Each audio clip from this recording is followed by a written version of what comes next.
Hello class 10 के बच्चों, जो सबसे मुश्किल और कंफ्यूजिंग टॉपिक आप लोगों को स्फेरिकल मिरर में लगता है कि भैया मैग्निफिकेशन प्लस होगा तो क्या होगा, माइनस होगा तो क्या होगा, 1 के बराबर है तो उसका क्या मतलब है, किस तरह से हम उसके थ्रू जो है position of the object and image को पता लगा सकते हैं। तो इन सारे कंफ्यूजन को हम लोग इस वीडियो में दूर करने वाले हैं। बस शुरू से अंत तक आप बने रहे, कोई बहुत बड़ा चीज नहीं है ये। सबसे पहले ना इसको समझने के पहले आपको एक टर्म समझना पड़ेगा कि ये मैग्निफिकेशन क्या होता है। What is magnification? क्योंकि प्लस माइनस तो सेकेंडरी चीज है। हम बोले देखो मैग्निफिकेशन ना, अगर हम स्फेरिकल मिरर का बात कर रहे हैं तो ये एच डैश बाय एच के बराबर होता है, या मैग्निफिकेशन जो है ये माइनस भी बाई यू के बराबर होता है। अब अगर आप पहली बार पढ़ रहे होंगे तो आपके मन में कुछ डाउट आएगा कि एच डैश क्या होता है। तो हम आपको बता दें, ये जो एच डैश होता है ना, इसको कहते हैं हाइट ऑफ इमेज। क्या कहते हैं इसको? Height of image. और अगर हम यहाँ पे बात करें एच का ना, तो एच क्या होता है? हाइट ऑफ ऑब्जेक्ट हो जाता है। उसी तरह से अगर हम बात करते हैं भी का, तो भी हमारा हो जाता है डिस्टेंस ऑफ इमेज। बोले डिस्टेंस ऑफ इमेज कहाँ से होगा? हम बोले देखो इमेज का डिस्टेंस हम लोग कहाँ से देखते हैं? मिरर से ही देखते हैं ना। और u का मतलब क्या है भैया? u का मतलब है डिस्टेंस ऑफ, अगर हम बात करें तो क्या होगा? ऑब्जेक्ट होगा। ठीक है, अगर आप इतने बातों को समझ रहे हैं ना, तो आप बहुत आराम से बता पाएंगे कि मैग्निफिकेशन का डेफिनेशन क्या होगा। हम बोले देखो इसका मतलब क्या है? रेशियो है। इसका मतलब क्या है? रेशियो है। हम बोले मैग्निफिकेशन किसका रेशियो है? हम बोले ये जो हाइट ऑफ द इमेज है ना to the height of the object, इसके ही रेशियो को हम क्या कहते हैं?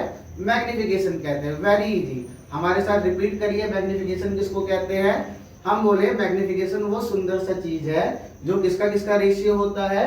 जो height of the image to the height of the object का रेशियो होता है। बोले तो सर ये नीचे वाला क्या है?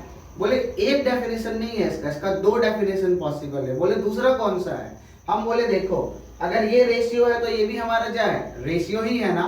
तो ये किसका रेशियो है? हम बोले distance of the image to the distance of the object का रेशियो है। तो दूसरा मैग्निफिकेशन का डेफिनेशन क्या होगा? रिपीट करना है आप लोगों को हमारे साथ। तो जो हमारा दूसरा डेफिनेशन होगा मैग्निफिकेशन का, वो होगा the ratio of distance of image to the distance of the object from the mirror. तो ये हमारा हो गया मैग्निफिकेशन। अब हम समझते हैं, अब यहाँ पे थोड़ा सा ध्यान से देखिए। देखिए अगर कोई भी चीज, अगर ये मैग्निफिकेशन जो है ना 1 से ज्यादा है, अगर क्या है ये मैग्निफिकेशन जो है 1 से ज्यादा है, बहुत प्यारा चीज है। मान लेते हैं अगर हम न्यूमरेटर को ना 3 रख दे और डेनोमिनेटर को 2 रख दे। एक केस ले ले जब हम न्यूमरेटर को 2 रख दे और डेनोमिनेटर को 3 रख दे। हम बोले देखो अगर ऊपर वाला बड़ा होगा ना तो ही मैग्निफिकेशन ग्रेटर देन 1 आएगा। मतलब अगर हमारा न्यूमरेटर बड़ा है तो ही मैग्निफिकेशन क्या आएगा? ग्रेटर देन 1 आएगा। लेकिन अगर हमारा न्यूमरेटर जो है ना डेनोमिनेटर से छोटा हो जाए तो मैग्निफिकेशन क्या आएगा? लेस देन 1 आएगा। तो आप इस बात से पता लगा सकते हैं कि यहाँ पे न्यूमरेटर कौन है? Height of the image. यहाँ पे न्यूमरेटर कौन है? Distance of image. इसका मतलब है कि अगर मैग्निफिकेशन ग्रेटर देन 1 है, इसका मतलब है कि हमेशा से इमेज का हाइट क्या होगा? वो ऑब्जेक्ट के हाइट से ज्यादा होगा। और हमेशा क्या होगा? डिस्टेंस ऑफ इमेज क्या होगा? डिस्टेंस ऑफ ऑब्जेक्ट से ज्यादा होगा। आई होप कि आप मैग्निफिकेशन ग्रेटर देन 1 समझ गए होंगे। हम बोले देखो भैया मैग्निफिकेशन ग्रेटर देन 1 कब होगा? हम बोले ये रेशियो है ना, तो रेशियो में एक न्यूमरेटर होगा एक डेनोमिनेटर होगा। अगर न्यूमरेटर बड़ा होगा तो वो फ्रैक्शन क्या होगा? ग्रेटर देन 1 होगा। क्या होगा? ग्रेटर देन 1 होगा। कब? जब न्यूमरेटर हमारा क्या होगा? बड़ा होगा। और यहाँ पे न्यूमरेटर क्या है? Height of the image. और क्या है? Distance of the image. यानी कि अगर हाइट ऑफ द इमेज बड़ा है किससे? हाइट ऑफ द ऑब्जेक्ट से। या हम बोले डिस्टेंस ऑफ इमेज बड़ा है किससे? डिस्टेंस ऑफ ऑब्जेक्ट से। तो वैसे केस में मैग्निफिकेशन क्या होगा? ग्रेटर देन 1 होगा। आई होप ये आपका क्लियर हो गया होगा। अब दूसरा केस क्या है? हम बोले सर दूसरा केस तो ये भी है ना कि जब न्यूमरेटर छोटा हो जाए डेनोमिनेटर बड़ा हो जाए। हम बोले अगर इसको सॉल्व करेंगे तो क्या आएगा? हम बोले इसको सॉल्व करेंगे ना लेस देन 1 आएगा। क्या आएगा? लेस देन 1 आएगा। तो अगर मैग्निफिकेशन ना लेस देन 1 आ जाए तो आप क्या कहेंगे कि इस बार ऑब्जेक्ट बड़ा होगा, इमेज क्या होगा? छोटा होगा। बोले क्यों? क्योंकि ऐसे केस पे क्या होगा? डेनोमिनेटर हमारा बड़ा होगा ना।